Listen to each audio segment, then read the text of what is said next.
네, 안녕하세요. 나수지입니다. 이번 영상에서는 ETF에 투자할 때 그럼 세금은 어떤 걸 내고 얼마나 내나 뭐 이런 거를 살펴보려고 하는데요. 사실 요 세금 피하고 싶지만 다 피할 수도 없고 피해서도 안 되는 게 세금인데, 네, 세금 어떤 거 내는지 살펴보겠습니다. 크게 세 가지입니다. 증권거래세, ETF 거래할 때 증권거래세, 그리고 분배금에 대한 배당소득세, 매매차익에 대한 배당소득세, 이렇게 세 개로 나눠서 한번 살펴볼게요. 먼저 증권거래세인데요. 우리가 보통 그 주식을 사고 팔 때는 여기에 거래세가 붙습니다. 21년에서 22년은 이런 식으로 우리가 시장에 따라서 각자 세율도 다르고 한데, 이런 식으로 지금 거래할 때마다 세금을 내고 있고, 2023년이 되면 이렇게 거래세가 좀 내려가죠. 이때는 이제 양도세가 도입이 되기 때문에 이때는 거래세를 점진적으로 낮추는 방향으로 옮겨가고 있는데, 주식과 다르게 ETF는 증권 거래세가 면제입니다. 왜냐면 ETF는 주식시장에 상장해서 거래되고 있긴 하지만 사실은 펀드잖아요. 근데 이 펀드는 사고 팔 때 증권 거래세 없기 때문에 이 분류상 주식이 아니라 펀드로 분류가 되어 있어서 증권 거래세는 면제를 받고 있습니다. 그리고 두 번째, 이 분배금에 대한 배당소득세인데요.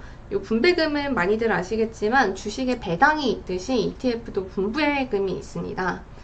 그래서 주식에서 나온 배당, 그러니까 담고 있는 주식들에서 나온 배당을 1년에 여러 차례일 수도 있고 한 번일 수도 있고 주주들한테 나눠주는 게 분배금인데,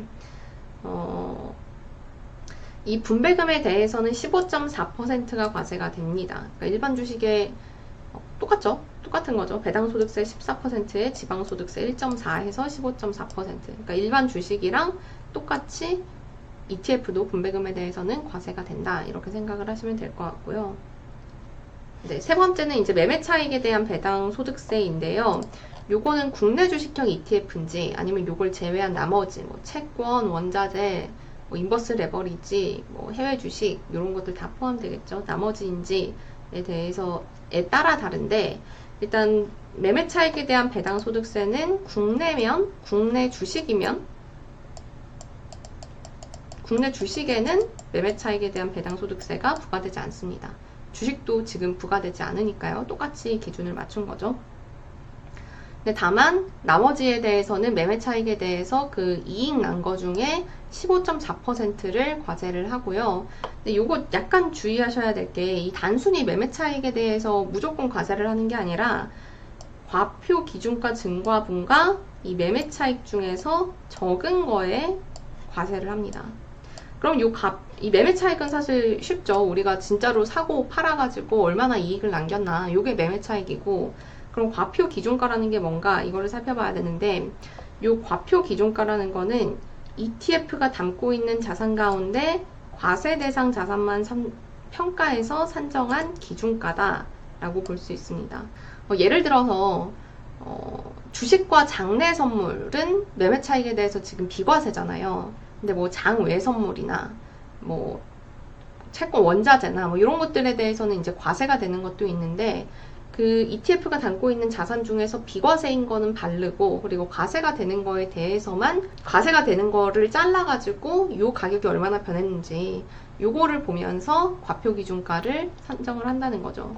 근데 그러다 보니까 이게 과표 기준가가 언제 그럼 많이 달라지냐? 예를 들어 선물을 담고 있는 ETF들은 이게 선물이 다 비과세이기 때문에 과표 기준가가 거의 늘어나지 않습니다. 대표적인 게 레버리지 ETF죠.